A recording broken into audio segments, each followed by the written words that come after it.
নমস্কার।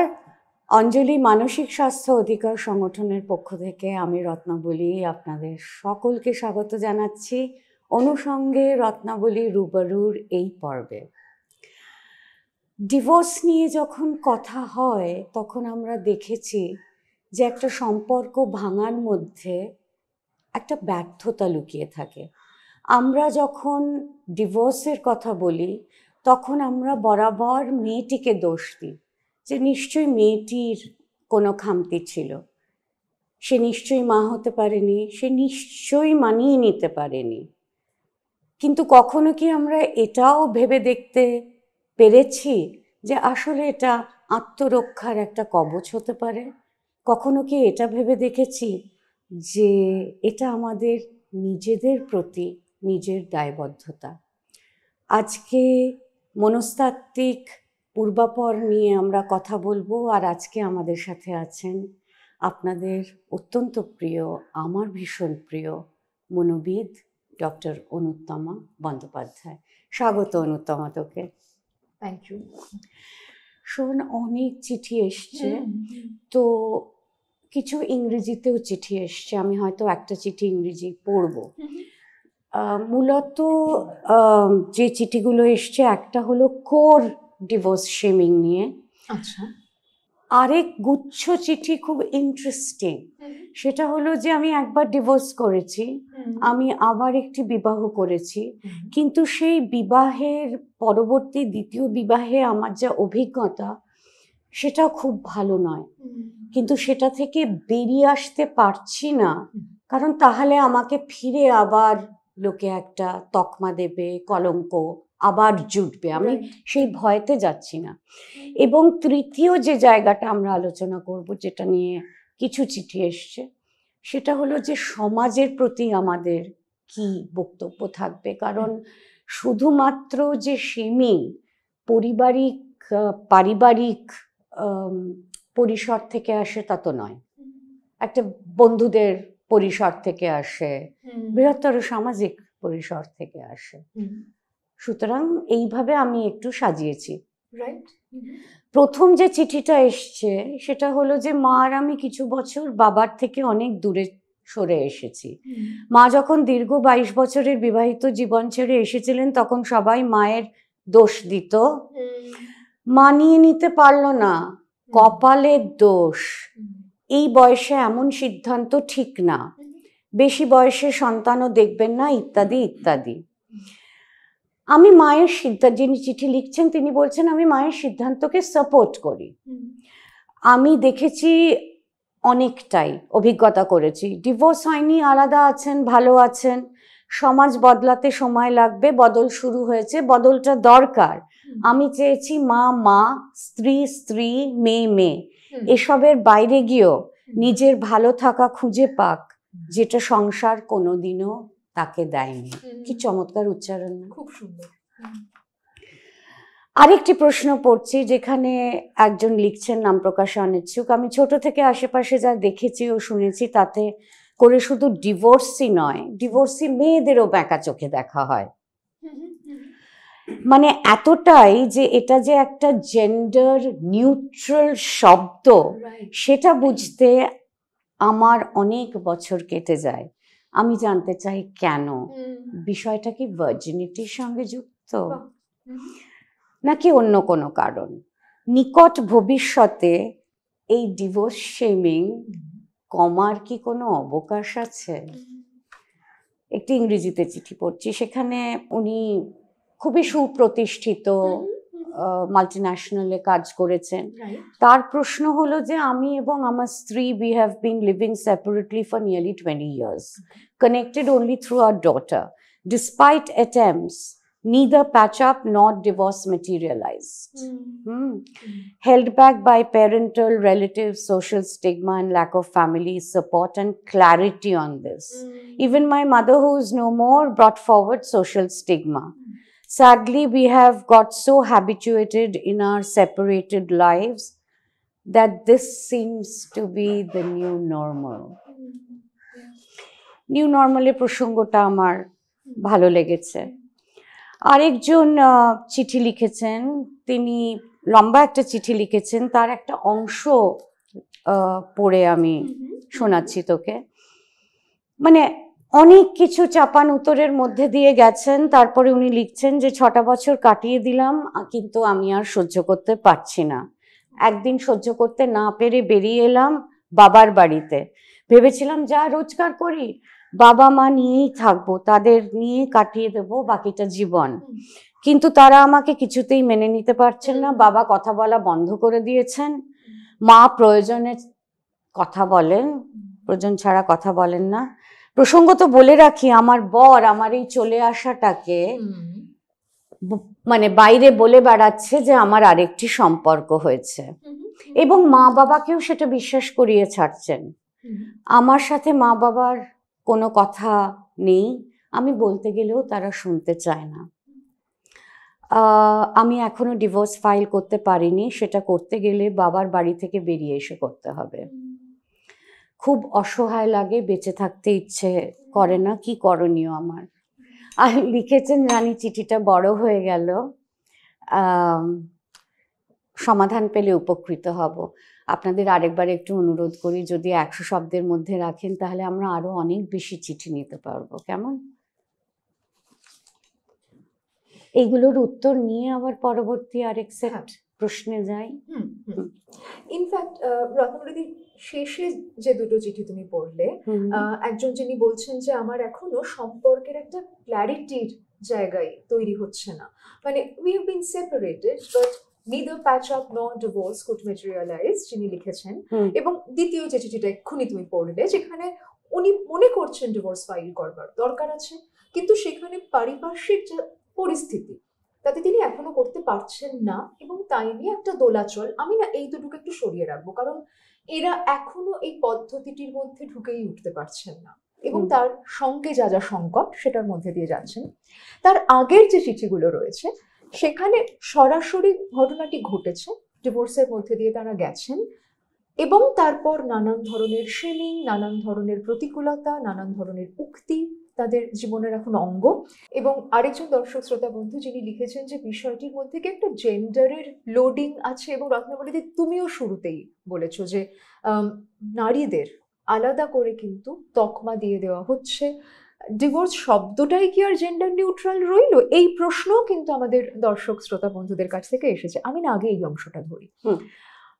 আমার সেখানে গোড়াতেই যেটা বলার, বিবাহ যদি একটা চুক্তি হয়, যে চুক্তিতে দুটি মানুষ পরস্পরের সঙ্গে তাদের একসঙ্গে থাকাটাকে একটি আইনি পথের মধ্যে দিয়ে কিছু সুযোগ সুবিধের অন্তর্গত করার সিদ্ধান্ত নিলেন, আমি এভাবে দেখতে চাইছি। যে সুযোগ সুবিধেগুলো প্রাতিষ্ঠানিকভাবে, আইনিভাবে সেই দুটি মানুষকে কোথাও ভালোভাবে থাকবার জন্য বা ভোগ করবার জন্য এখন অব্দি সুযোগ রাষ্ট্র দিয়েছে, রাষ্ট্র সকলের ক্ষেত্রে সদয় হয়নি, তাই কেউ পারছেন সে সুযোগ সুবিধে পেতে, অনেক মানুষ পাচ্ছেন না। কিন্তু যে মানুষদের জন্য বিবাহের আইন আছে এবং তারা যদি সেই চুক্তির অন্তর্গত হয়ে তাদের যৌথতা, তাদের যাপনকে কিছু নির্দিষ্ট সুবিধের আওতায় আনতে চান, that is marriage, that is my understanding of marriage. এবার যখন দুটি মানুষ থাকতে শুরু করলেন, তারপরে এমন হতেই পারে যে আমরা ভেবেছিলাম যে এই থাকাটা আমাদের দুজনের পক্ষে সুখকর হবে, আমরা দুজনে দুজনের সঙ্গে পথ চলতে পারবো। বিবিধ কারণে আমরা দেখতে পাচ্ছি সে গল্পটা এক থাকছে না, তাদের নিজস্ব ইনকম্প্যাটিবিলিটিস হতে পারে, বহু সময় পারিবারিক হিংসার চিত্রও আমরা দেখতে পাচ্ছি, যেখানে তুমি খুব সুন্দরভাবে বললে যে নারীর রক্ষা কবচ হয়েও কিন্তু একটা বিচ্ছেদের সিদ্ধান্ত অনেক সময় চলে আসছে, কারণ দাম্পত্য হিংসা যেখানে রয়েছে সেখানে তিনি মনে করছেন যে এটা তো আমি বিয়ের মধ্যে থাকলে বারংবার আক্রমণের মধ্যে দিয়ে যাওয়ার মতন ঘটনায় পড়বো, সেক্ষেত্রে বিবাহ বিচ্ছেদ আমার সুরক্ষার অংশ হয়ে উঠতে পারে। তাহলে আমরা একটা ভাবনা থেকে একটা আইনি চুক্তিতে গেলাম, একটি প্রাতিষ্ঠানিক এক ধরনের অ্যারেঞ্জমেন্টে গেলাম, বন্দোবস্তে গেলাম। তাহলে বিবাহ বিচ্ছেদ কি? আরো একটা চুক্তি, যে চুক্তির মাধ্যমে আমি এইটিকে ডিসলভ করলাম। আমরা যদি এভাবে বিষয়টিকে দেখতে পাই, তাহলে এখানে আলাদা করে কোনোটিকেই মহিমান্বিত করারও কিছু থাকে না, কোনোটিকেই সেই অর্থে আসনচ্যুত করিয়ে কলঙ্কিত করারও কিছু থাকে না। ধরো তুমি আর আমি এই ঘরটিতে এই শুটিংটি করি, কোনো কারণে আমাদের খুব সমস্যা তৈরি হলো, তখন আমাদের তো একটা অন্য ঘরের কথা ভাবতে হতে পারে। তাহলে একটা বাড়ি যখন আমরা কিনি, তারও কিছু আইনি চুক্তি হয়, থাকতে থাকতে আমাদের অসুবিধে হচ্ছে, নারী আর এটায় থাকা যাচ্ছে না, এখানে এই অসুবিধে, ওই অসুবিধে, আমরা একটা অন্য ফ্ল্যাট নেওয়ার কথা ভাবলাম, একটা অন্য বাড়ি নেবার কথা ভাবলাম, তাহলে সেখানেও তো একটা আইনি চুক্তির বদলি ঘটে, আরেক ধরনের রেজিস্ট্রেশন, সেলিং, বাইং ইত্যাদি ইত্যাদি। তাহলে আইনি চুক্তির বদল দিয়ে যদি আমি দেখি, বিবাহ, ডিভোর্স আপাত দৃষ্টিতে সেই জায়গাটাতে এসে দাঁড়াচ্ছে। আমি ঠিক এইখানটায় আসতে চাইছিলাম। এটা ঠিক যে আমরা যদি আইনি জায়গা থেকে দেখি, একটা ঘর আরেকটা ঘর, সেই ঘরের বদল হলো এবং চুক্তি ডিসলিউশন হলো। মানে আমার দর্শক শ্রোতা বন্ধুদের কাছ থেকে এই প্রশ্ন আসতে পারে যে সম্পর্কে তো আমরা খুব ইনভেস্টেড থাকি, ঠিক, এবার সেই ইনভেস্টমেন্টটা কিভাবে আমি ডিসলভ করব। মনস্তত্ত্ববিদ হিসেবে এই প্রশ্নটা তোর কাছে আমার থাকছে, সেটা তুই যখনই উত্তর দিস, যে এই ইমোশনাল ইনভেস্টমেন্টটা আমি কি করে ডিসলভ করব। এবং ঠিক এই জায়গা থেকে মানে একটা চিঠি আমাদের এক দর্শক শ্রোতা বন্ধু লিখে পাঠিয়েছেন যে আমি না কাউকে বোঝাতে পারি না যে I am divorced and I am happy, কারণ মানুষ আমাকে এখনো ভীষণ করুণার চোখে দেখে। ইস, তোর কি হলো, এরপর তোর কি হবে, একটা বিয়ে করলি না, সিঙ্গল থাকবি। এবং একাধারে একটা ইমোশনাল ইনভেস্টমেন্ট, আরেক দিকে আমার একটা কঠিন সিদ্ধান্ত, তারপরে আবার একটা সামাজিক চাপ।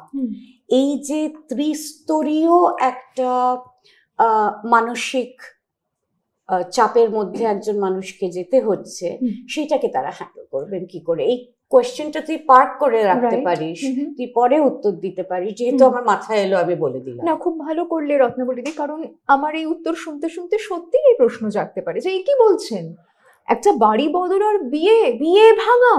আমি না ঠিক ওই জায়গাটাকেই চ্যালেঞ্জ করতে চাইছি। তার কারণ তুমি যে ইমোশনাল ইনভেস্টমেন্ট, একটা সম্পর্কের একটা বদলের যে যন্ত্রণার কথা বলছো, ওটা আমাদের আজকের পর্বই নয়। আমি একদম সেই জায়গাতে গুলিয়ে ফেলাটাকে আগে অ্যাড্রেস করতে চাই।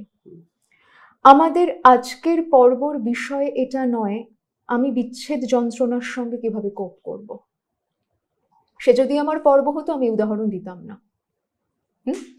আমাদের আজকের পর্ব হচ্ছে যে আমরা বিবাহ এবং ডিভোর্স এই দুটো শব্দকেই যেহেতু আইনি ভাষায়, আইনি চোখে দেখি, সেখানে দুটোর মধ্যে আদতে তাহলে কি এমন ফারাক থাকে, আগে আমায় নিজেকেও সেভাবে দেখতে হবে। কারণ আমার চোখেও বিবাহ, ডিভোর্স এটা কেন হবে? It's my self shaming, internalised implicit understanding of this contract and that contract. আমি সেই জায়গাটাতে আগে আমাদের নিজেদেরকেও স্পষ্ট হতে বলবো। কারণ এমনও তো হতে পারে আমার ডিভোর্স হয়ে গেল, তারপরেও আমি রোজ তাকে মিস করি। সেটা তো আমার অন্তর্নিহিত একটা পথ চলা। বা আমাদের কোনোদিনই বিয়ে হয়নি, মুঝে হ্যাঁ ইয়াদ वो सब जो कभी हुआ ही नहीं, তাতেই বাকি যন্ত্রণা কমে। তাতেও যা হয়নি তা মিস করে আমার বাকি জীবন কেটে যায়। হয়তো রতন এমন অনেক মানুষ থাকেন। আজকের বিষয় সেটা নয়। আজকের বিষয় হচ্ছে যে আমরা এক ধরনের যৌথতাকে মান্যতা দিচ্ছি, যে মুহূর্তে তাতে কোনো বদল ঘটে যাচ্ছে। ধরো আমাদের পাড়ায় দুটো মানুষ প্রেম করতো, তারা আজকে আর প্রেম করে না নিয়ে হয়তো দুদিন আলোচনা হয়, কিন্তু ডিভোর্স শব্দটার তো ভার অনেক বেশি হয়ে যাচ্ছে। ট্রু, তাই না? অ্যাবসলিউটলি। এবং সেক্ষেত্রে এমনও হতে পারে যে আমি বিয়ে করেছিলাম, এত খারাপ ছিলাম, বাবা এখন আমি ডিভোর্স করে খুব হ্যাপি আছি, কিন্তু আমার ফার্স্ট পার্টনারকে ভুলতে পারিনি, সেখানে আমার ইমোশনাল ইনভেস্টমেন্ট অনেক বেশি ছিল। কিন্তু সমাজ কোনটা নিয়ে আমার পেছনে পড়লো? ডিভোর্সটা নিয়ে।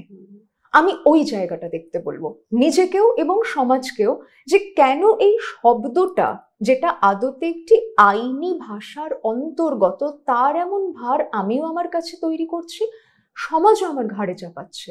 এবং সেখানে তুমি যে কোথাও একটা খুবই ফান্ডামেন্টাল প্রশ্ন রাখছো, যার সঙ্গে আবারও আমাদের এক ধরনের লিঙ্গ বৈষম্যের গল্প জুড়ে যাচ্ছে রতন, তার অন্তর্গত রয়েছে যে একটি নারী যখন বিবাহের বাইরে পা রাখছেন, প্রথমেই তার পরিপার্শ্ব তাকে একটি অসুরক্ষিত মানুষ হিসেবে ধরে নিচ্ছে, যেন বিবাহটাই তার সুরক্ষা কবচ। কারণ একটি মেয়েকে তো বড়ই করা হচ্ছে তোকে পরের বাড়ি যেতে হবে বলে। দেখবে যে তোকে তো পরের বাড়ি যেতে হবে, এই খাওয়া নিয়ে এত বাজবিচার করলে হবে? তো তাহলে তাকে আমি বড়ই তো করছি একটা বিশেষ ভূমিকা সুষ্ঠুভাবে পালন করার জন্য। আমরা তো বিবাহের বিজ্ঞাপন দেখলেও এখনো সে ভাষা দেখতে পাবো। তাহলে যখন তার বিয়েটি থাকলো না, তার মানে কি তার ওই যে একটা বড় হওয়ার এতদিনের অনুশীলন চর্চা, সেখানে সে ব্যর্থ হয়ে গেল? তাই কি তার ডিভোর্স হয়ে গেল? আচ্ছা, তা যদি হয় তাহলে আমাদের অবর্তমানে তোকে কে দেখবে? কারণ বহু মানুষের ক্ষেত্রে যেটা এই চিঠিতেও রয়েছে যে আমার পরিবারই আমার পাশে দাঁড়াচ্ছেন না। এক্ষুনি তুমি যে চিঠিটা পড়ছিলে রতন, যে যেখানে তার মা, তার বাবা, তারা হয়তো এখনো যাকে তিনি ডিভোর্স করবে ভাবছেন তার দ্বারা অনেক বেশি প্রভাবিত, এবং এরকম অনেক আখ্যান আমরা দেখতে পাই। তার কারণ আমরা কন্যা সন্তানকে নিয়ে আজকের দিনে হয়তো আলাদা করে আমি খুব বায়াসড বলিনি, কিন্তু জামাই আসার পর জোর পেয়েছিলাম। এমন বহু পরিবার আছে। ঠিক তুই বললি না, আমার একজন পরিচিতের কথা মনে পড়ে গেল। মানে সে ডিভোর্সের জন্য অ্যাপ্লাই করেছে, তার ডিভোর্স হয়ে গেছে, কিন্তু তার বাবা মা তার আগের স্বামীর ছবি সমস্ত ওদের বাড়ির ম্যান্টেল পিসে তখনও রেখে দিয়েছেন। এবং যতবার মেয়েটি যাচ্ছে তার তো ট্রিগার হচ্ছে, এবং এইটা তো কোথাও ইঙ্গিত বা সংকেত দেওয়া যে আমরা তোমার এই সিঙ্গেল স্ট্যাটাস মেনে নিচ্ছি না, তোমার এই ডিভোর্সটাকে কোথাও না কোথাও আমরা শেম করছি। একেবারে। অথচ কি নীরব উচ্চারণ, শুধু কয়েকটা ফটোগ্রাফ। বিউটিফুল এক্সাম্পল, একদম। এবং এই যে জায়গাতে কোথাও তার পরিবার ওই আচরণ করছে, সেই আচরণের ভেতরে কি রয়েছে? আবারও একটি মেয়ে বিয়ের কবচ থেকে বেরিয়ে আসলো মানেই তার সঙ্গে এবার কি কি বিপদ ঘটে যেতে পারে। কারণ আমরা তো মেয়েকে দেখেইছি কোনো না কোনো পুরুষের সঙ্গে সংযুক্ত হয়ে, হয় তার চারপাশে তার বাবা থাকবেন, না হলে তার স্বামী থাকবেন, না হলে তার সন্তান। তা যদি পুত্র সন্তান হয় বাবা বাঁচা গেল, কন্যা সন্তান হলে নিশ্চয়ই জামাই আসবে, তিনি থাকবেন ভবিষ্যতে। এই যে একটা স্ট্রাকচার, এই স্ট্রাকচারটার মধ্যেই কিন্তু নারী এবং ডিভোর্সের সম্পর্কটা আরো কঠিন হয়ে দাঁড়াচ্ছে। তোকে একটা কন্ট্রোভার্সিয়াল প্রশ্ন করবো, চাইলে উত্তর দিস না। সেটা হলো যে ধর থেরাপিস্টরা যখন এই ধরনের কেসেস তাদের প্রাইভেট চেম্বারে হ্যান্ডেল করেন, সেখানে তারা এই হেটেরোনর্ম্যাটিভিটি, প্যাট্রিয়ার্কি, এই ধারণাগুলোর বাইরে গিয়ে কি তার সঙ্গে কাজ করতে পারেন, নাকি কোথাও এই হেটেরোনর্ম্যাটিভিটি এবং প্যাট্রিয়ার্কি কি কোথাও তাদের অন্তর্নিহিত বায়াসের মধ্যে রয়ে যায়, ইমপ্লিসিট বায়াসের মধ্যে রয়ে যায়? খুব ইম্পর্টেন্ট রত্নাবলীদি। আমি বলবো দুরকমই আছে। আমি খুব জেনারেলাইজ করব না, কারণ একটা সময় আমি নিজেও জীবনে দেখেছি যে একটা বায়াস খুব স্ট্রংলি আমাদের পরিপার্শ্বে থাকতো।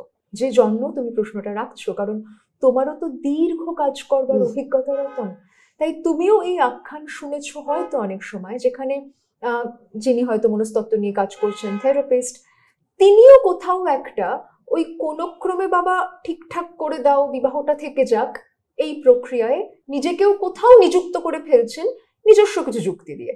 এমন ঘটনা যে ঘটে না এখনো, তাও আমি বলবো না, কিন্তু বদল আসছে এও আমি বলতে পারি। মানে এমনও কিন্তু আমি অনেককে পাচ্ছি যারা ইনফ্যাক্ট এসে বলছেন যে আমি ওই থেরাপিস্টকে আর দেখাচ্ছি না, কারণ উনি বারবারই বলছেন তোমার এই ডিভোর্সটা করা উচিত, কিন্তু আমি করে উঠতে পারছি না। এখন আমার মনে হচ্ছে ওনার কাছে গেলে উনি যদি রেগে যান, আমি এরকম কথাও শুনেছি, তো আমি হয়তো তাকে বলেছি যে না, উনি কেন রেগে যাবেন, উনি এটা তোমার সঙ্গে কথোপকথনে আছেন। তো সেখান থেকে তো একটা উল্টো ফিডব্যাকও পাওয়া যায় যে কোথাও কিন্তু এখন তারাও যে একটা খুব বিয়ে বাঁচাও প্রকল্পতেই সবসময় থাকছেন তা নয়। তবে হেটেরোনর্ম্যাটিভিটি নিয়ে আমি বলবো যে আমাদের এখনো আরো অনেক ভাবনা চিন্তার দরকার আছে। আমাদের ভাষায় এখনো আমরা অতটা অন্তর্ভুক্তিকরণ কোথায় বা পারি? আমরা যখন বলি একটি নারী পুরুষের বিবাহ, কিসের ভিত্তিতে বলছি? কে নারী কে পুরুষ? সুতরাং সেটা একটা অন্য প্রসঙ্গ। কিন্তু যে কনটেক্সট এই কথাটা বলা, রত্নাবলীদি আমাদের যে দর্শক শ্রোতা বন্ধু লিখেছেন যে ভার্জিনিটি ইত্যাদি কিনা, আমি শুধু ভার্জিনিটি নিরিখে বলবো না। আমার মনে হয় একা মেয়ে, তার চারপাশে যদি কোনো না কোনো বেড়া না থাকে, তাহলেই সে অসহায়, সে অসুরক্ষিত, এবং বিবাহই যেন সেই সুরক্ষা বেড়া, সুরক্ষা কবচ। এই বোধ এখনো আমাদের সমাজে ভীষণভাবে রয়ে যাচ্ছে। হ্যাঁ, যেটা কিন্তু একটি ছেলের ক্ষেত্রে ঘটবে না। আমি বলছি একটি ছেলে যখন ডিভোর্সের মধ্যে দিয়ে যাচ্ছেন, তাকে অন্য স্ট্রাগল দিয়ে যেতে হচ্ছে। I must also bring it on the table. আমার প্রচুর মেল ক্লায়েন্টস আছেন, তাদের বিচ্ছেদের যে কষ্ট, যন্ত্রণা, তাদের যে ডিভোর্সের সময়কার সংকট, সেও কিন্তু দুরূহ রতন। এবং সেই দুরূহ কষ্টের মধ্যে দিয়ে যখন তারা যান, তাদের কষ্টের কারণ বা ভাষাগুলো আলাদা। তাদের এইটা কেউ বলছিল তুই একটা একা ছেলে কি করে থাকবি, এইটা তাদের শুনতে হচ্ছে না, কিন্তু সেখানে অন্য স্ট্রাগল থাকছে। তুই যেহেতু পুরুষ মানুষের স্ট্রাগলের কথা বললি, আমাকে না ইনবক্সে একজন লিখেছেন, আমি ওটা একটু ছেপে এনেছি, তোকে পড়বো? প্লিজ পড়ো। আচ্ছা, আমার ডিভোর্স হয়েছে বছরখানেক হলো, এক সন্তান, কো প্যারেন্টিং এর চেষ্টায় আছি, কিন্তু ভীষণ একা লাগে।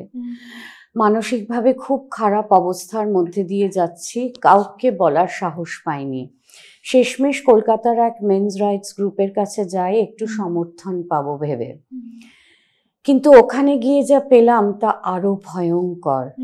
তারা আমার প্রাক্তন স্ত্রীকে এক কথায় সাইকো, ফেমিনিস্ট, ভ্যাম্পায়ার বললো, আর বললো কোর্টে গিয়ে যেন আমি কাস্টাডি নিয়ে নিই, এটাতেই নাকি পুরুষের জয় হবে। আমি শুধু একটু সহানুভূতি আর বোঝার চেষ্টা চেয়েছিলাম, কিন্তু পেলাম বিষে ভরা পুরুষতান্ত্রিক প্রতিশোধের তত্ত্ব। কিভাবে বোঝাই আমি ভেতরে ভেতরে ভেঙে যাচ্ছি? খুব গুরুত্বপূর্ণ প্রশ্ন, কারণ এইখানেই আমাদের একটা বিরাট বড় বিভাজন তত্ত্ব চলে আসে রতন। আমরা হয় এদিকের মানুষদের পাশে দাঁড়াবো ভাবলে মনে করি ওদেরকে ধ্বংস করে ফেলতে হবে, অথবা ওদের পাশে দাঁড়াতে গেলে মনে হয় যে এদেরকে একেবারে নিশ্চিহ্ন করতে হবে। দুটোর কোনোটারই কোনো প্রয়োজনীয়তা নেই, কারণ পুরুষতান্ত্রিকতার বিরুদ্ধে যখন আমরা স্বর তুলি, আমরা সমস্ত লিঙ্গ পরিচয়ের মানুষদের পাশে দাঁড়ানোর কথা বলি, আমরা আসলে বিভাজন তত্ত্বের কথা বলি না। একমাত্র পুরুষতান্ত্রিকতার বিরোধিতার মধ্যে দিয়েই কিন্তু আমরা সমস্ত লিঙ্গ পরিচয়ের মানুষদের এই নানান ধরনের শেমিং থেকে আসলে বাঁচিয়ে দিতে পারি। কি ভালো এটা বললি, কারণ পুরুষতান্ত্রিকতার মধ্যে বা পুরুষতান্ত্রিক মূল্যবোধের মধ্যে পুরুষরা কিন্তু আমাদের শত্রু নয়। এটা একটা মূল্যবোধের বিষয়। অ্যাবসলিউটলি, এটা একটা ভুলভাবে একটা তত্ত্বকে প্রচার করা হচ্ছে, এবং হয়তো তার কারণও আছে, ধরো ভাষার কারণেও হতে পারে, কারণ যেহেতু এই তন্ত্রটার আগে রয়েছে পুরুষ, তাই ধরেই নেওয়া হচ্ছে যে এক্ষেত্রে পুরুষ বিরোধিতা ঘটছে। বিষয়টা তা নয়, যে কারণে অনেক সময় অনেকে পিতৃতান্ত্রিকতা শব্দটা আনছেন। কিন্তু আমি মনে করি সেখানে আমাদের হয়তো আরো একটু ভাষা নিয়ে ভাবতে হতে পারে যে আমরা আর কিভাবে এটাকে সামনে আনবো। আমার মনে হচ্ছিল এক্ষুনি শুনতে শুনতে।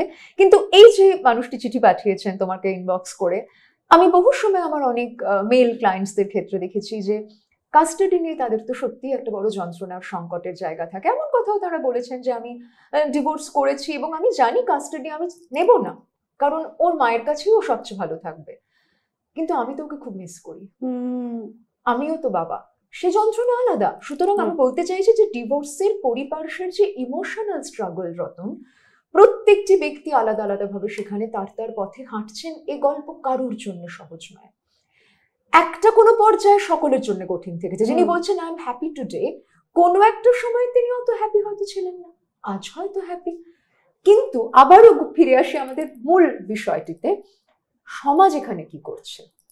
সমাজ একটা ভাবনার দ্বারা চালিত হচ্ছে যে বিবাহকেই আমরা একটা উচ্চাসনে বসাবো, এবং সেক্ষেত্রে ডিভোর্স যেন একটা ডিমোশন, যেন তোমার ব্যর্থতার প্রতীক। এবং ডিভোর্স যেই সে শুনছে, বাকি আরো অনেক অনুমানে লিপ্ত হয়ে যাচ্ছে। কি কি অনুমান? যে তার মানে তুমি অতটা অ্যাডজাস্ট করতে পারো না, বা তোমার নিশ্চয়ই অন্য কোনো প্রেম আছে। প্রথমত কারোর যদি বিবাহ থাকাকালীন অন্য কোনো সম্পর্ক হয়, তারপরেও যদি তাদের বিচ্ছেদ হয় বা নাও হয়, সেটা একটি অন্য বিষয়। তাতে বহু ধরনের জটিলতা থাকতে পারে, যন্ত্রণা থাকতে পারে, আজকের বিষয় তা নয়। কিন্তু সেইটাকে নিয়েও সমাজ তার অবস্থানে দাঁড়িয়ে কি বা বুঝছে, আর এত কথাই বা কোথা থেকে বলছে। আরেকটা যেটা খুব গোলমেলে জায়গা এই সোশ্যাল শেমিং এর, সেটা হচ্ছে আমরা অনেক সময় ধরো যখন এই দুটি মানুষের মধ্যে একটা বিচ্ছেদের ঘটনা ঘটছে, আমরা আমাদের ভয় থেকেও বহু সময় কিন্তু এদের পাশে আর দাঁড়াচ্ছি না। ভয়টা কি? আমরা মনে করছি যে বিবাহ থেকে বিচ্ছেদ হয়ে গেলেই বিবাহ নামক প্রতিষ্ঠানটির অস্তিত্ব সংকট হবে। এই যে এত ডিভোর্স রেটস বেড়ে যাচ্ছে, দেখবে অনেকে অনেক কিছুতেই প্রথমেই এই বাক্যটা দিয়ে কথা বলতে শুরু করছেন। হয়তো কোভিড নিয়ন্ত্রণ নিয়ে কথা বলতে বসেছেন, তাতেও হয়তো বলছেন, কিন্তু এই যে ডিভোর্স রেটস আর যৌথ পরিবারের ভাঙন, এর সাথে যেটা নিয়ে কথা বলছেন তার কোনো সংযোগই নেই।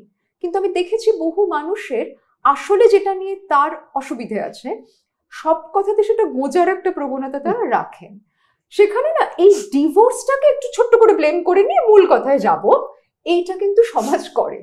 তুমি দেখো খেয়াল করে? না না না করে। হ্যাঁ, আমি সেই ভাবনাগুলোকে একটু তলিয়ে দেখতে বলবো যে যদি কোনো মানুষ ডিভোর্স করেন, তার মানে এমন নয় যে কালকে আরো দুটি মানুষ বিবাহে আবদ্ধ হবেন না। আমরা চোখের সামনে যে পরিমাণ ওয়েডিং ফটোশুট ইত্যাদি দেখছি, তাতে বিবাহের অস্তিত্ব সংকট হয়ে যাচ্ছে এমনটা তো ভাবার কোনো কারণ নেই। ঠিক যেটা একটা সময় লিভ ইন নিয়ে মানুষের মনে হয়েছে, এই যদি লিভ ইনকে স্বীকৃতি দিয়ে দেওয়া হয় তাহলে তো আর কেউ বিয়েই করবে না। যাদের বিয়ে করার তারা বিয়ে করবে, যারা বিয়েতে ভালো নেই তাদের যদি ডিভোর্সের প্রয়োজন হয় তারা ডিভোর্স করবে, যাদের মনে হচ্ছে না আমি বিয়ে না করে একসঙ্গে থাকতে চাই তারা তাই করবেন। এটা প্রত্যেকের তার তার অবস্থান থেকে একটা সিদ্ধান্তকে দেখা, এবং তার লিঙ্গ পরিচয় যাই হোক না কেন, সেই সিদ্ধান্ত তিনি তার অবস্থানে দাঁড়িয়ে যেভাবে দেখবেন, পরিপার্শ্বের সবাই একইভাবে সেটা দেখতে পাবে না। সিদ্ধান্ত সূর্যোদয়ের মতো। আমি যদি টাইগার হিলে দাঁড়িয়ে দেখি একরকম লাগবে, তুমি তোমার ছাদে দাঁড়িয়ে দেখলে আরেক রকম লাগবে। কিছুতেই আমরা একই মোমেন্টে সবসময় একই রকম দেখতে পাবো না। আবার এমনও হতে পারে আমি আমার জীবনের আজকে দাঁড়িয়ে যেভাবে দেখেছি, আজ থেকে 5 বছর পর হয়তো ফিরে দেখলে মনে হবে আমি না ওইভাবে ওটা ভাবতে পারতাম, কারণ তখন আমি যে অবস্থানে দাঁড়িয়ে দেখছিলাম আজকের আমার অবস্থান এক নয়। যে কারণে অনেক সময় অনেকে বলে যে ইস অত বছর কি করে রইলাম, কারণ তখন অবধি আমার অত বছরের থাকাটার অবস্থান আমার ওই মুহূর্তে অন্যরকম ভাবে আমার কাছে এসেছে। আজ আমার অবস্থান দিয়ে তাকে দেখতে অন্যরকম লাগছে। তাই ডিভোর্স নিয়ে আমরা ইনফ্যাক্ট সোসাইটির সঙ্গে কিভাবে ডিল করব, সোসাইটিরও কি করবার, সেটাতে আমরা পরে যাব। আপাতত এইটুকু বলার যে এটি একটি চুক্তিভিত্তিক বদলের সিদ্ধান্ত, তার সঙ্গে জড়িত আমার যে আবেগের যন্ত্রণার পথ চলা, সেটি একটি অন্য দিক এবং অবধারিতভাবে তার অভিঘাত এক একজনের কাছে এক একভাবে আসবে। কিন্তু মূল যে জায়গাটা থেকে যাচ্ছে সেটা হচ্ছে যদি সিদ্ধান্ত নিতে হয়, সেই সিদ্ধান্তর ক্ষেত্রে আমরা যেন নিজেকে কোথাও ব্যর্থতার প্রতীক হিসেবে বা কলঙ্কের প্রতিভূ হিসেবে না দেখি নিজেও, এবং অন্যে যদি দেখে সে দেখাকে বা সে দৃষ্টিকে যেন আমি আমার মধ্যে চালনা না করি। আমার এই সিদ্ধান্তের পাশে সবাই তক্ষুনি দাঁড়িয়েও না করতে পারে, তারপরেও যেন আমি জানি যে আমি কোন অবস্থানে দাঁড়িয়ে আমার জীবনের সূর্যোদয়কে দেখেছি, বা সূর্যাস্তও হতে পারে, কিন্তু আমার দেখা আর তোমার দেখা একটা লোকেশনাল ডিফারেন্সে সবসময় থাকবে। এটাও আমাদের বুঝতে হবে। আমরা একই সম্পর্কে থাকলেও থাকতে পারে, একজন মনে করছেন ডিভোর্সের প্রয়োজন, আরেকজন মনে করছেন না, কারণ দুজনেই সম্পর্কটাকে একই বিন্দুতে দাঁড়িয়ে আর দেখছেন না। একই বিন্দুতে তো বহুদিনই দাঁড়িয়ে নেই, তাই তো সংঘাত। তাহলে বিচ্ছেদকে হঠাৎ হাত ধরাধরি করে একইভাবে দেখতে পাবো কি করে? সম্পর্কটাকেই তো হাত ধরাধরি করে দেখতে পারছি না, তাই না?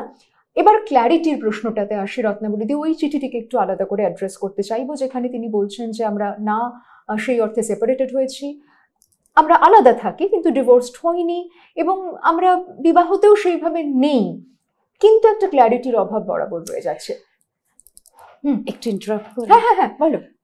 আসলে আমার এটা শুনতে শুনতে মনে হচ্ছিল, যেহেতু তুই বারবার বলছিস যে আমাদের একটা লোকেশনাল ডিফারেন্স আছে এবং সূর্যোদয় কখনোই একভাবে আমরা দেখব না, সেই আর্গুমেন্টটাকে যদি আমি নিয়ে আসি এখানে, মানে আমাদের কি সবসময় ক্ল্যারিটি থাকতে হবে? মানে আমাদের কি একটা অবস্থানের নামকরণ করতেই হবে যে আচ্ছা আমি সেপারেটেড, আচ্ছা আমি ডিভোর্স, এবং এই মাঝখানের জায়গাটায় থাকা মানে আসলে নামহীন, গোত্রহীন একটা অবস্থানের মধ্যে থাকা। কারণ আমরা অনুষঙ্গের রত্নাবলী রুবরুর মধ্যে দিয়ে তো এই অ্যাম্বিভ্যালেন্সটাকে হ্যান্ডেল করতেও তো সক্ষম করি মানুষদের, এবং সেটার মধ্যেও তো এক ধরনের সুখ এবং ভালো থাকা আছে। এই কনফ্লিক্টটা তখন তো চলে যাবে। বাহ, ভেরি ইম্পর্টেন্ট। আমি বলবো রত্নাবলীদি, যে জায়গা থেকে তুমি এই প্রশ্নটাকেও কোথাও আবার ফিরে দেখছো, যে আমাদের কি সত্যি সবসময় একটা খুব মীমাংসিত অবস্থান, একটা খুব নামাঙ্কিত অবস্থানের প্রয়োজন আছে? আমি যদি এটাকে আরেকটু বাস্তবিক উদাহরণে ফেলি, যে হতেই তো পারে যে দুজনের বিবাহটা আর নেই সেই অর্থে, কিন্তু কেউ খাতায় কলমে ডিভোর্স করেননি। যে বন্ধু আমাদের চিঠি পাঠিয়েছেন তারও তো অবস্থান তাই, এবং এভাবেই আমরা রয়ে গেছি। তাতে কি সমস্যা আছে? আমি এমন অনেক মানুষকে সত্যিই জানি যারা এক বাড়িতেও এভাবে থাকেন, বা অন্য বাড়িতে থাকেন, কিন্তু তারা ডিভোর্স করেননি, এবং তাদের মধ্যে কিন্তু সৌহার্দ্যও আছে, খুব সুন্দর বন্ধুত্বপূর্ণ একটা নির্ভরতার সম্পর্কও হয়তো বহু ক্ষেত্রে রয়েছে, কিন্তু তারা ঠিক সেই অর্থে আর দম্পতি হিসেবে পরস্পরকে দেখেন না। আমি এমন অনেক মানুষকে জানি, রেসপেক্টফুলি তারা একটা অন্য ভূমিকাতে নিজেদেরকে এখন আসীন রেখেছেন, এবং তাতে তারা ভালো আছেন। হয়তো কখনো তাই নিয়ে তাদের দুজনেরই কিছু ওঠাপড়া গেছে, কিন্তু এখন তারা নিজেদের মতন করে একটা বোঝাপড়াতেও এসেছেন। আমার কথা হচ্ছে, যদি তাতে তারা দুজনেই সম্মতভাবে ভালো থাকেন, তাতে কোনো সমস্যা নেই। এবং যদি এমন হয় যে আমার আলাদা করে নতুন নামকরণের দরকার নেই, আমি জানি যে মনে মনে আমি আর তার সঙ্গে ঠিক দাম্পত্যে নেই, কিন্তু খাতায় কলমে এই চুক্তির বদলের প্রয়োজন আমি আর বোধ করিও নি, যেরকম আছে আছে, এই অবস্থানটা যদি দুজনের কাছেই গ্রহণযোগ্য হয়, তাহলে একরকম। অসুবিধে কখনো কখনো হতে দেখেছি, যেমন ধরা যাক একজন হয়তো আর ওকে দম্পতির অংশ হিসেবে দেখছেন না, তিনি তার মতন রয়েছেন, আরেকজন প্রতিনিয়ত ওই ভূমিকাটাতেই দেখতে চাইছেন। গোড়ার দিকে তিনি হয়তো নিজেকে বোঝানোর চেষ্টা করছেন যে না না, ও যখন চায় না আমি ওকে ওইভাবে দেখবো না, কিন্তু যেহেতু একটা বিয়ের মধ্যে তারা থেকে যাচ্ছেন, এই মানুষটির বারবার গুলিয়ে যেতে পারে। এটা কিরম যেন রত্নাবলী, একটা উদাহরণ যদি দিই, যে ধরা যাক আমি একটা খুব প্রিয় পুরনো ঘড়ি পরে থাকি, যে ঘড়িটাতে আর সময়টা ঠিক দেখা যায় না, কিন্তু ঘড়িটা আমার খুব প্রিয়। এবার হয়তো আমি গোড়ার দিকে চেষ্টা করলাম যে না, ওটা আমি ঠিক ম্যানেজ করে নেবো, ওটা 10 মিনিট ফাস্ট হয় তো আমি টাইমটা ওরকম ভাবেই অ্যাডজাস্ট করে নেবো, করে ওটাই পড়তে লাগলাম। তারপরে আবার দেখলাম যে না, 10 মিনিট ফাস্টও নয়, কখনো 5 মিনিট স্লো, কখনো 10 মিনিট ফাস্ট। তখন বুঝলাম যে এই ঘড়িটা দিয়ে আর সময়টা দেখা যায় না, মানে বিয়েটা আছে, বিয়ের ভূমিকাতে আর নেই। কিন্তু তখনও আমি তাকে ফেলতে পারছি না, তখনও আমি তাকে ছাড়তে পারছি না। তখন আমি নিজেকে বোঝালাম, ঠিক আছে, তাও আমি ছাড়বো না, এই ঘড়ি পরবো, ঘড়িকে আর ঘড়ি বলে ডাকবো না, আমি ওটাকে রিস্ট ব্যান্ড হিসেবে পরবো, কিন্তু হাতে রাখবো। এবার মুশকিল কি যেন রত্নাবলী, যখনই সময় দেখার দরকার হবে আমার না রিস্ট ব্যান্ডের দিকেই চোখ যাবে। তখন প্রতিনিয়ত আমার মাঝে মাঝে কষ্ট হতে পারে, কেন, ওর তো আমাকে সময়টাই দেখানোর কথা ছিল, ও কেন আমার সময় দেখায় না, আমি তো ওকে এখনো পড়ে আছি। যদি আমার মনে প্রশ্ন না আসে, আমি সত্যি যদি ঘড়িকে রিস্টব্যান্ড ভেবে হাতে পড়ে দিব্যি ঘুরে বেড়াতে পারি, সমস্যা নেই। কিন্তু যদি আমার মধ্যে যন্ত্রণা আসে, যে প্রশ্ন এখন জাগছে, তাতে যদি আমি বিদীর্ণ হই, তাহলে আমাকে একদিন এই ঘড়িটিকে রিস্টব্যান্ড বলে ডাকাও বন্ধ করতে হবে, হাত থেকে খুলতে হবে। হাতে দাগ থাকবে, ওই স্পর্শের অনুভূতি থাকবে, হাত থেকে খুলতে হবে। এবং আমায় কিছু দিনের জন্য, কিছু সময়ের জন্য হয়তো আমার মনে হবে আমি অন্য কোনো ঘড়ি পরবো না, দরকার হলে আমি ফোনে ঘড়ি দেখবো, তাই করব। কিন্তু বারংবার হাতের দিকে তাকাবো এবং সময় দেখতে গিয়েও সময় দেখতে পাবো না, এই নিত্য নৈমিত্তিক নির্ভরতা এবং হতাশার সাইকেল থেকেও বেরোতে পারবো। আমার মনে হয় যদি আমার মানসিকতা তেমন হয় যে আমি এই সাইকেলটাকে ব্রেক করতে চাইছি, কারণ ও চোখের সামনে থাকলে ওকে শুধু বন্ধু বা আমার রুমমেট আমি ভাবতে পারছি না, আমার গুলিয়ে যাচ্ছে, আমার প্রত্যেকবার মনে হচ্ছে রিস্টব্যান্ড বলে রাখতে পারছি না, ও তো ঘড়ি, আর ওর মনে হচ্ছে না, আমার অসুবিধা হয় না। সেখানে দুজনকে সংলাপে আসতে হতে পারে, হয়তো সেখানে এক ধরনের চুক্তিগত বদল আমার নিজের মনের গুলিয়ে যাওয়াকে সামলে দিতে পারে। এটার ক্ষেত্রে আমার মনে হয় ক্ল্যারিটির একটা প্রয়োজন। তখন তিনি একভাবে নিজের জীবনে নির্ণীত করতে পারেন। আমাদের দর্শক শ্রোতা বন্ধুকে আমার সেটাই বলার থাকবে, উনি একটু ভেবে দেখুন উনি কিভাবে এই বিষয়টিতে ভবিষ্যতে এগোতে চাইছেন। খুব চমৎকার করে বললি, আমি বুঝতে পারলাম কেন ক্ল্যারিটিটা প্রয়োজন, ইনফ্যাক্ট অনুভব করতে পারলাম কেন। আসলে নাম দিয়েই তো আমাদের বহু ক্ষেত্রে অনেক কিছু নির্ণীত হয় রত্নাবলীদি। আমাদের মনে যখন আমরা জানি যে এই মানুষটি আর আমার বিবাহিত সঙ্গী নেই, আমার ঝপ করে কিছু একটা হলে একটা ফর্মে ওর নামটা লিখবোটা মনে হবে না, কিন্তু যতক্ষণ আমি বিবাহের গণ্ডিতে থাকবো আমার প্রত্যাশাতে আমি ওই ভূমিকারই আশপাশ দিয়ে ঘুরে বেড়াচ্ছি। হয়তো মনে মনে জেনে গেছি আমরা ওভাবে নেই, কিন্তু কোথাও না কোথাও আমাদের একটা গুলিয়ে যাওয়ার আখ্যানও মনের চারপাশে চলে, আর প্রত্যেকবার তাতে আমরা আঘাতপ্রাপ্ত হই। আমার মনে হয় যে এটা বোধহয় আমারও বেশি এক্সপেকটেশন ছিল যে কেনই বা অ্যাম্বিভ্যালেন্স নিয়ে, অ্যাম্বিগুইটি নিয়ে থাকতে পারবেন না। কিছু কিছু জায়গায় অফকোর্স ক্ল্যারিটি দরকার। এইটা আমার লার্নিং হলো তোর সঙ্গে কথা বলতে গিয়ে। Your question is also very important here. No, I understand that. Because some people can also stay without such clarities. আমি এরকম বহু মানুষকে সত্যিই কিন্তু জানি যারা খাতায় কলমে বিবাহিত আছেন, কিন্তু তাদের আন্তরিক চিত্রে তারা আর বিবাহিত সঙ্গী নন, এবং তা নিয়ে তারা ভালো আছেন, কিচ্ছু খারাপ নেই। যদি পারি তাহলে পারলাম, আমি পারলাম বলে আরেকজনরাও না পারতে পারে, এটাও সম্ভব। আমার সঙ্গী পারছেন, আমি পারছি নাও হতে পারে, এও সম্ভব। সেক্ষেত্রে যিনি পারছেন না, যার প্রতিনিয়ত অনেকটা মানসিক এনার্জি এটার পেছনে রোজ দুবেলা ব্যয় হচ্ছে, গুলিয়ে যাচ্ছে, তাকে তাহলে ভাবতে হবে যে তাহলে কি আমার কাছে একটা খাতায় কলমের নামের বদলেরও প্রয়োজন আছে? তাহলে কি আমার এই সংকট থেকে এবং সংশয় থেকে কোথাও একটা বিযুক্তিকরণ হবে? সেইটুকুই। এবার আমরা দ্বিতীয় পর্যায়ের প্রশ্ন মালায় চলে যাচ্ছি। সেখানে একজন লিখছেন যে আমার একবার বিয়ে হয়েছিল, আমার ডিভোর্স হয়ে গেছে, আবার আমার বিবাহ হয়েছে, এবং আমার ডিভোর্স হয়েছে, এবং সেটার কারণ হলো যে কোথাও ভদ্রলোক ভেবেছেন যে আমার আরেকটা সম্পর্ক আছে, আচ্ছা, এবং ভদ্রলোকেরও বোধহয় অন্য আরেকটি সম্পর্ক তৈরি হচ্ছিল, এবং সেই সম্পর্ক কিন্তু মহিলার সঙ্গে যে সম্পর্ক তৈরি হয়েছে সেটা অত কিছু সিরিয়াস হচ্ছে না, মানে ফেসবুকের মাধ্যমে। কিন্তু যেটা ক্রিটিক্যাল জায়গা উঠে এসেছে সেটা হলো যে দুটি ডিভোর্সের পর মেয়েটি শুধুমাত্র এই কনজেকচারের ওপর দাঁড়িয়ে তার বাবার সঙ্গে চলে গেল, বাবার সঙ্গে থাকতে রাজি হলো। অর্থাৎ মানে যে প্রশ্নটা উনি করছেন যে দুবার ডিভোর্স হলো, শেমিং সেটা তো আছেই, তার সঙ্গে মেয়ের সঙ্গে বিযুক্ত হয়ে যাওয়ার যে যন্ত্রণা এবং যে কষ্ট, মানে কি করব, এটা একটা চিঠি। আরেকটা চিঠি হলো যে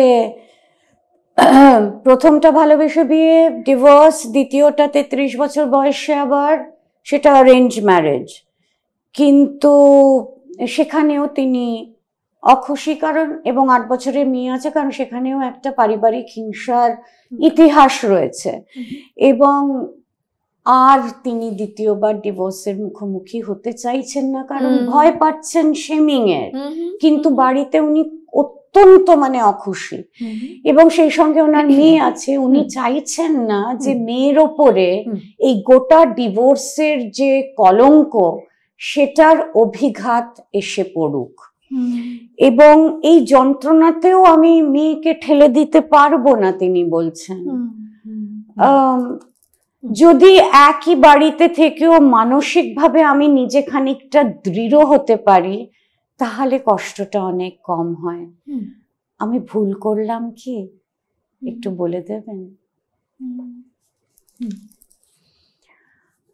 আমার মনে হয় এই প্রশ্নগুলোর উত্তর দেওয়ার আগে ডিভোর্স শেমিং এর জায়গাটা তো আমরা নিশ্চয়ই অ্যাড্রেস করবো রত্নাবলীদি। ইনফ্যাক্ট আমরা আমাদের এই শেমিং কি করে হ্যান্ডেল করবো এবং যারা শেম করছেন তারাও কি করবেন সেই জায়গাগুলোতে আসবো। কিন্তু যেহেতু পারিবারিক হিংসার প্রচুর চিঠি আমরা পাচ্ছি, প্রচুর চিঠি ইনফ্যাক্ট, এবং তার সঙ্গে সন্তানকে নিয়ে দ্বন্দ্ব, এটা কিন্তু আমি আমার ক্লিনিক্যাল কাজেও পাই, যে হয়তো একটা দুর্বিষহ বিবাহে আছেন, এবং আমি আবারও লিঙ্গ পরিচয় নির্বিশেষে বলছি, বা দুজনের মধ্যে কারোর জীবনে হয়তো অন্য কেউ এসেছেন এবং খুব সিরিয়াসলি তিনি মনে করছেন যে আমি ওই মানুষটির সঙ্গে অনেক বেটার আছি, ভালো বোধ করি, কিন্তু আমি সন্তানের মুখের দিকে তাকিয়ে এই দাম্পত্য থেকে, এই বিবাহ থেকে বেরোতে পারছি না। এবং সত্যি সত্যি তো সন্তানের কাছে দুজনেই খুব প্রিয়, সেও নিশ্চয়ই আইডিয়ালি চাইবে না যে মা এবং বাবা আলাদা থাকুন।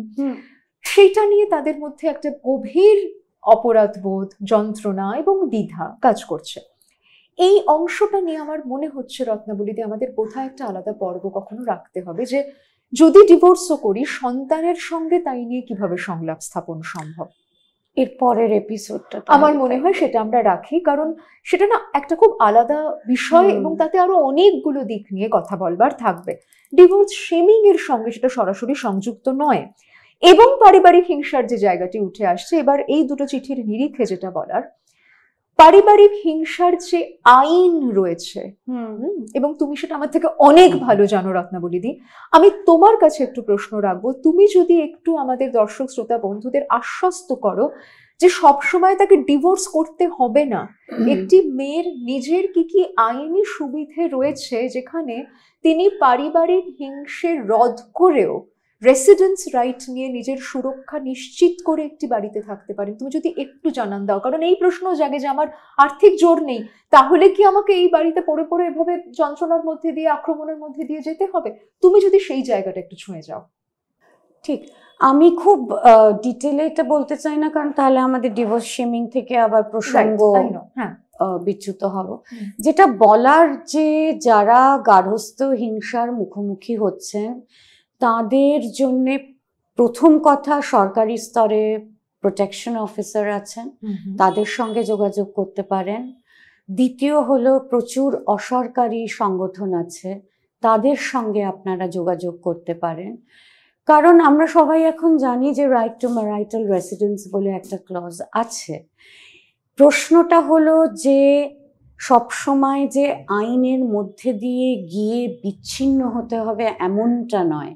পারিবারিক হিংসার যে সূত্র, সেই সূত্রটাকে কিভাবে আপনারা মোকাবেলা করবেন সেই জন্য কিন্তু অনেকগুলো জায়গা আমাদের খোলা আছে, সেইগুলোকে আমাদের ব্যবহার করতে হবে, সে বিষয়ে সচেতন হতে হবে। তো আপনারা স্বয়ংই নিশ্চয়ই যোগাযোগ করতে পারেন, এলাকার প্রোটেকশন অফিসারের সঙ্গে যোগাযোগ করবেন। সুতরাং দ্বিতীয় চিঠি যেটা ছিল যে আমি যদি আরেকটু মানসিক দৃঢ়তার সঙ্গে এই বিষয়টির সঙ্গে একটু বোঝাপড়ায় আসতে পারি, তার কিছুটা উত্তর তুমি কিন্তু ওকে দিলে, কারণ উনি এক্ষুনি ডিভোর্সের কথা ভাবছেন না। I hope so. হ্যাঁ, আমার মনে হয় এটা খুব গুরুত্বপূর্ণ। আপনার প্রতি আমাদের অনেক শুভেচ্ছা রইল। এবং সেখানে অনেক সমাধান কিন্তু অনেক সময় আসেও রত্নাবলীদি। অন্য যে চিঠি, যেখানে তার কন্যাকে নিয়ে তার বড় অভিমান, যন্ত্রণা, যে দ্বিতীয় বিবাহ যখন হচ্ছে, বাবার যখন অন্য সম্পর্ক হচ্ছে, সেটা কন্যা এক চোখে দেখছে, কিন্তু মায়ের অন্য সম্পর্ক হচ্ছে যখন, কন্যা তাতে এতটাই রেগে যাচ্ছে, বিরক্ত হচ্ছে যে সে তখন বাবার সঙ্গে থাকবার সিদ্ধান্ত নিচ্ছে। আবারও মাতৃত্বের যে ভার, যেন মা হয়েছ মানে তোমার আর কোনো নিজস্ব জীবনের চাওয়া পাওয়া, তোমার অন্য সম্পর্কের প্রতি নির্ভরতা, তোমার জীবনে প্রেম, তোমার জীবনে অন্য কোনো ভূমিকায় অবতীর্ণ হওয়ার আর কোনো অধিকারই তোমার নেই। কন্যা তো সবে হয়েছে, কন্যার বেশি বয়স নয়, কন্যা সেটা শিখলো কোথা থেকে? পরিপার্শ্ব থেকে। আবারও সেখানে সমাজ একজন নারীর জীবনের সম্পর্কের বদল স্মরণ, এক বিবাহ থেকে অন্য বিবাহ বা বিবাহর পরবর্তী অন্য সম্পর্ককে যে চোখে দেখে, এখনো অন্য লিঙ্গ পরিচয়ের ক্ষেত্রে, বিশেষ করে পুরুষদের ক্ষেত্রে, সেই চোখে দেখছে না। আমরা তারই পরিচয় এখানে পেলাম। তো আমার আবারও সেখানে বলার এই দর্শক শ্রোতা বন্ধুকে যে হয়তো আজকে আমার কন্যার কাস্টাডি পাওয়া হলো না, এবং তার যে কষ্ট, তার যে অপ্রাপ্তি, তার যে যন্ত্রণা, সত্যিই তা আমাকে অনেকখানি ধাক্কা দেবে, খুব স্বাভাবিক।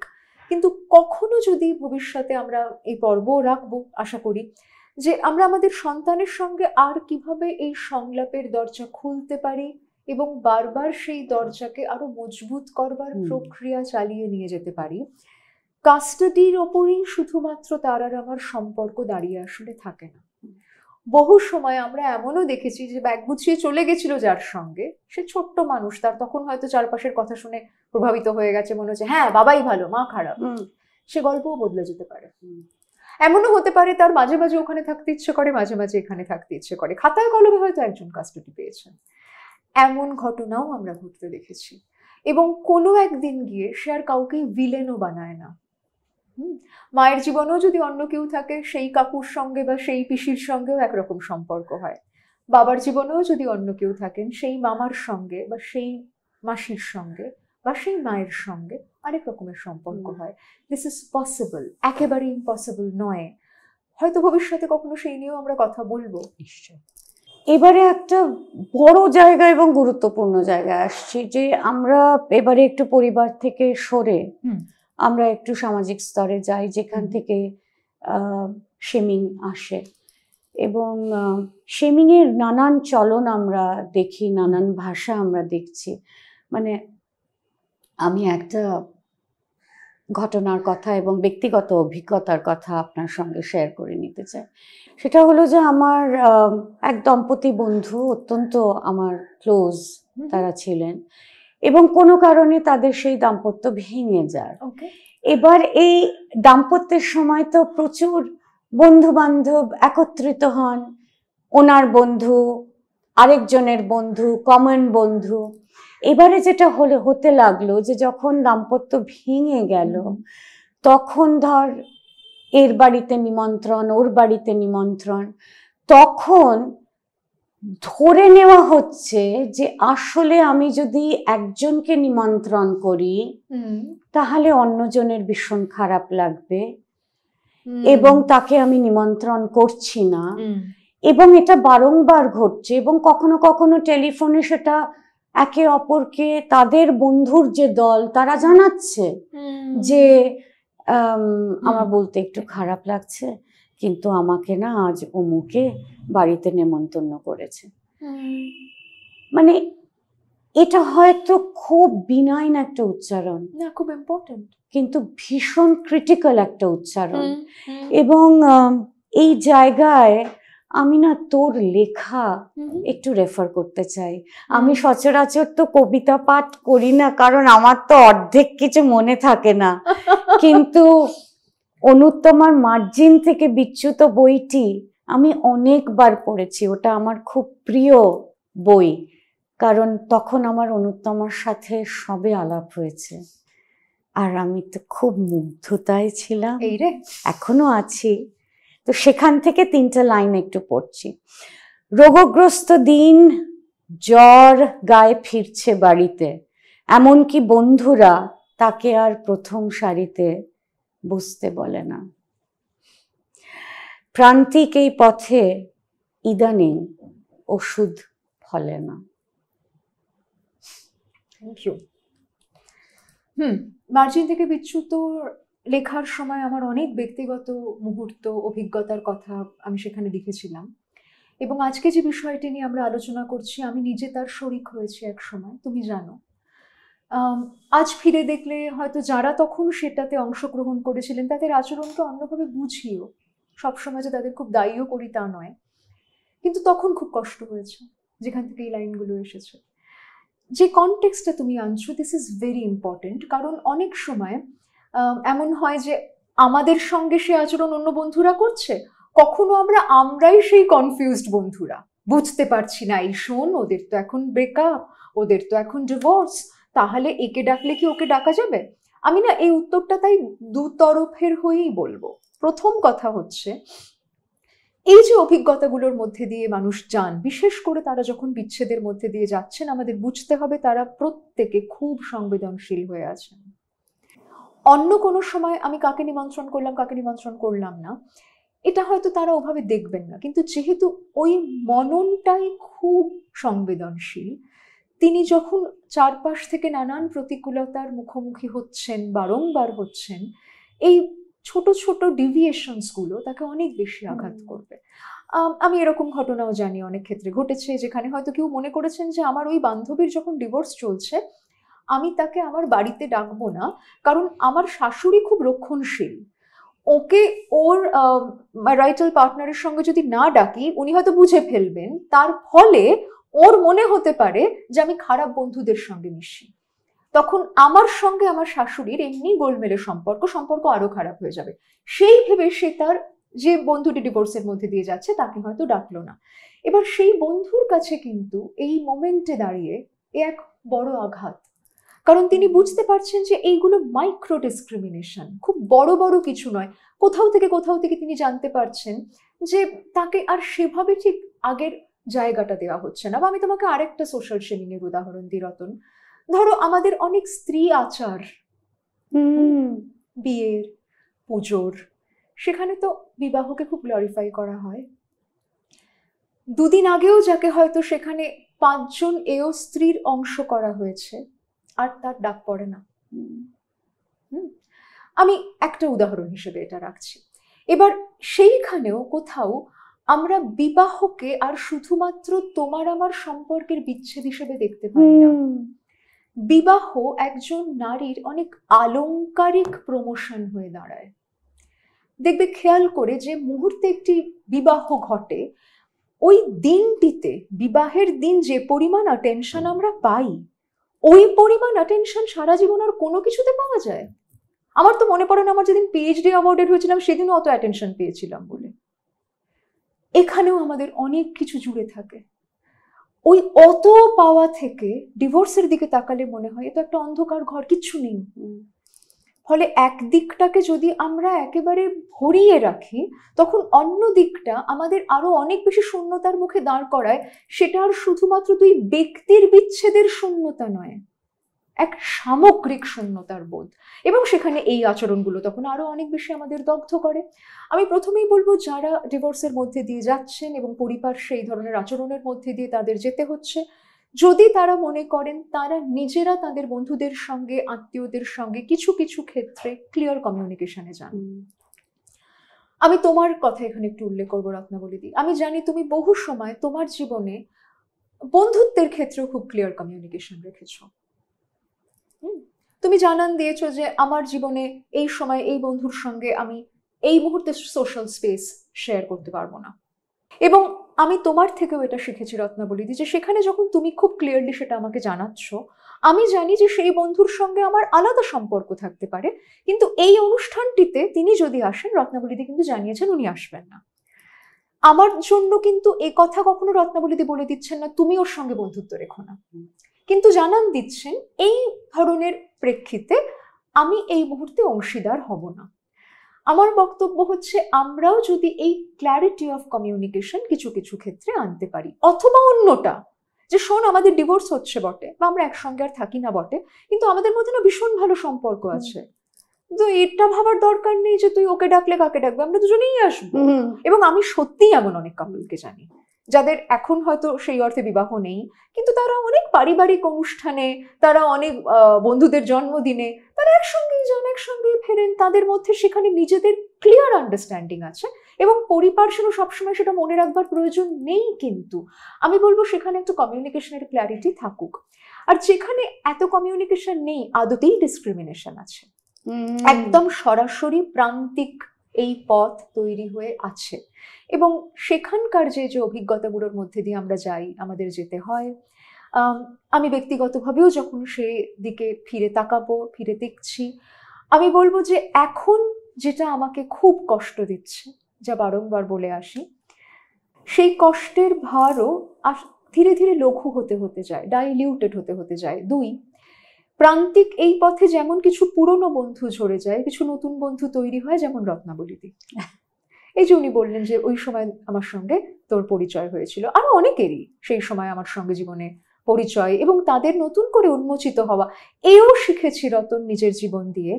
অনেককে নিয়ে আমি অনুমান করে নিয়েছি, আমি ধরে নিয়েছি তিনি হয়তো আমাকে এটা শেম করে বলছেন, হয়তো তিনি কিছুই না জেনে বলেছেন। আমি সেটাও আমাদের দর্শক শ্রোতা বন্ধুদের বলবো, থেরাপিস্ট হিসেবেও বলবো, আপনাদের সঙ্গে কখনো একই অভিজ্ঞতার সামিল হয়েছি বলেও বলবো, যে আমার প্রতি একটা কৌতূহল মানেই শেমিং নয়। এই তোদের কি হলো রে, এটা শেমিং না হতে পারে, এটা না খুব কনসার্ন প্রশ্ন হতে পারে। বা হয়তো আমাকে কেউ জিজ্ঞেস করছেন এমন একজন সম্পর্কে যার সঙ্গে কখনো আমার সম্পর্ক ছিল, আজ নেই, এবং সেটা বিবাহও না হতে পারে, হয়তো দীর্ঘদিন কারোর সঙ্গে প্রেমের সম্পর্কে ছিলাম, এখন আর নেই, হয়তো এমনি এই ওর কি খবর। আমার হয়তো মনে হলো, দেখেছো আমাকে কিভাবে ট্রিগার করলো, আমি জানি আমার সঙ্গে তার সম্পর্ক নেই, এই মানুষটির সঙ্গে হয়তো অনেকদিন পরে আমার দেখা হয়েছে, তিনি হয়তো জানেন না, আমাকে তাকে জানান দিতে হতে পারে, আমাকে বলতে হতে পারে যে আসলে আমরা না আর একসঙ্গে নেই গো। কেন? This also may not be shaming, it could be a spontaneous reaction to a breakup, to an abrupt change. আমাদেরও অনেক সময় কখনো কখনো এটা একটু ভাবতে হতে পারে যে আমরা একটা ডিফিকাল্ট কনভারসেশন হোল্ড করছি। আমি এটা বলতে পারি যে এটা নিয়ে এখনো কথা বলবার অবস্থায় আমি নেই, আমি না আমার বিচ্ছেদ নিয়ে এখনো কথা বলতে পারবো না, আমায় তুমি না এই প্রশ্নটা করো না, আমরা দুজনে এখন একসঙ্গে নেই, আপাতত এইটুকু জানো, পরে বাকিটা নিয়ে কথা বলবো, এটুকুও বলা আমরা অভ্যাস করতে পারি কিনা দেখি। এবং যখন আমরা জীবনের অন্য একটা কোনো ঘাটে পৌঁছবো, তখন ওই দিনের কোন নদীর ঢেউ কিভাবে আমার পায়ে ধাক্কা দিয়েছিল, কোথায় কতটা কাদা ছিল, আমি আর আলাদা করে মনে রাখবো না। বারংবার যেটা মনে রাখবো যে পিছলে পড়ছিলাম, উঠে দাঁড়ানোর জন্য ঘাট বদলাতে হয়েছে। আমার কার্যকারণ যদি আমার কাছে খুব স্পষ্ট থাকে, আমার পরিপার্শ্বের সহানুভূতি, সমানুভূতি, সমর্থন, বিরোধিতা কোনোটাই আমাকে কম্পমান করবে না, সাময়িক মুহ্যমান করতে পারে। এই বিন্দুতে আজকে আমাদের অনুষ্ঠান শেষ করছি। ডিভোর্স শেমিং নিয়ে, অন্ধকার থেকে উৎসারিত আলো, এই প্লেজ নিয়ে। ভালো থাকবেন, নমস্কার।